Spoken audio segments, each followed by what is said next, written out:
The Telltale Heart by Edgar Allan Poe. Why will you say that I'm mad? Observe how healthily, how calmly I can tell you the whole story. It is impossible to say how first the idea entered my brain, but once conceived, it haunted me day and night. And so by degrees, very gradually, I made up my mind to take the life of the old man, and thus rid myself of the eye forever. You should have seen me. You should have seen how wisely I proceeded. I was never kinder to the old man than during the whole week before I killed him. Every night, about midnight, I turned the latch of his door and opened it. And then when I had made an opening sufficient for my head, I put in a dark lantern, all closed, so that no light shone out. And then I thrust my head in. And this I did for 7 long nights, and every morning when the day broke, I went boldly into the chamber and spoke courageously to him, calling him by name in a hearty tone and inquiring how he had passed the night. Would a madman have been so wise as this? Upon the 8th night, I was more than usually cautious in opening the door. A watch's minute hand moves more quickly than did mine. Never before that night had I felt the extent of my own powers. I could scarcely contain my feelings of triumph. To think that there I was, opening the door little by little, and he not even to dream of my secret deeds or thoughts. When I had my head in and was about to open the lantern, my thumb slipped upon the tin fastening, and the old man sprang up in the bed, crying out, "Who's there?" I kept still and said nothing. For a whole hour I did not move a muscle, and in the meantime I did not hear him lie down. He was still sitting up in the bed listening, just as I have done night after night. I knew what the old man felt, and I pitied him, although I chuckled at heart. I knew that he had been lying awake ever since the first slight noise when he had turned in the bed. His fears had been ever since growing upon him. He had been trying to fancy them causeless, but could not. He had been trying to comfort himself with suppositions, but he had found all in vain, because death, in approaching him, had stalked with his black shadow before him and enveloped the victim. When I had waited a long time, very patiently, without hearing him lie down, I resolved to open a very little crevice in the lantern, until at length a single dim ray, like the thread of a spider, shot from out the crevice and fell upon the vulture eye. It was open, wide open, and I grew furious as I gazed upon it. I saw it with perfect distinctness, all a dull blue with a hideous veil over it that chilled the very marrow in my bones.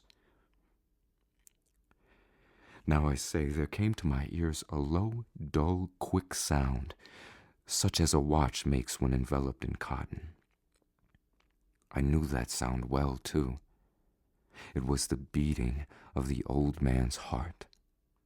It increased my fury as the beating of a drum stimulates the soldier into courage. It grew quicker and quicker and louder every instant. The old man's terror must have been extreme. It grew louder, I say, louder every moment, and now, at the dead hour of the night, amid the dreadful silence of that old house, so strange a noise as this excited me to uncontrollable terror.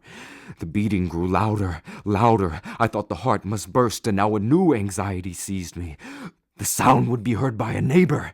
The old man's hour had come, and with a loud yell I threw open the lantern and leaped into the room. He shrieked once, only once. In an instant I dragged him to the floor and pulled the heavy bed over him. I then smiled gaily to find the deed so far done. But for many minutes the heart beat on with a muffled sound. This, however, did not vex me. It would not be heard through the wall. And at length it ceased. I removed the bed and examined the corpse. I placed my hand upon the heart and held it there many minutes. There was no pulsation. He was stone dead. His eye would trouble me no more. Now, if you still think me mad, you will think so no longer when I describe the wise precautions I took for the concealment of the body. First of all, I dismembered the corpse. I cut off the head and the arms and the legs. Then I took up 3 planks from the flooring of the chamber and deposited it all between the scantlings. I then replaced the board so cleverly, so cunningly, that no human eye, not even his, could have detected anything wrong. And when I had made an end of these labors, it was 4 o'clock, still dark as midnight. As the bell sounded the hour, there came a knocking at the street door. I went down to open it with a light heart, for what had I now to fear?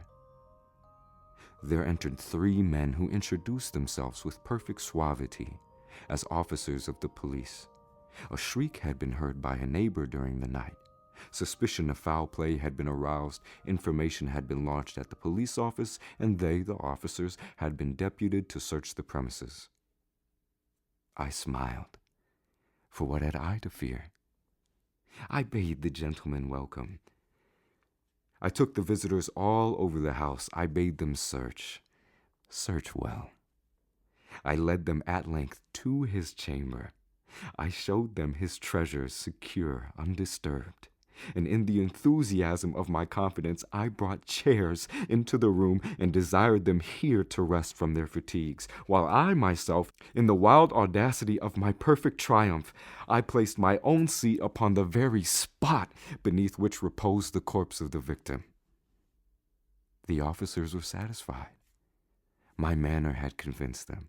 I was singularly at ease. But ere long, I felt myself getting pale and wished them gone. My head ached, and I fancied a ringing in my ears, but still they sat and chatted. The ringing became more distinct. It continued and became more distinct. I talked more freely to get rid of the feeling, but it continued and gained definitiveness until at length I found that the noise was not within my ears. No doubt now I grew very pale. But I talked more fluently and with a heightened voice, yet the sound increased, and what could I do? It was a low, dull, quick sound, much such as a sound as a watch makes when enveloped in cotton. I gasped for breath, and yet the officers heard it not.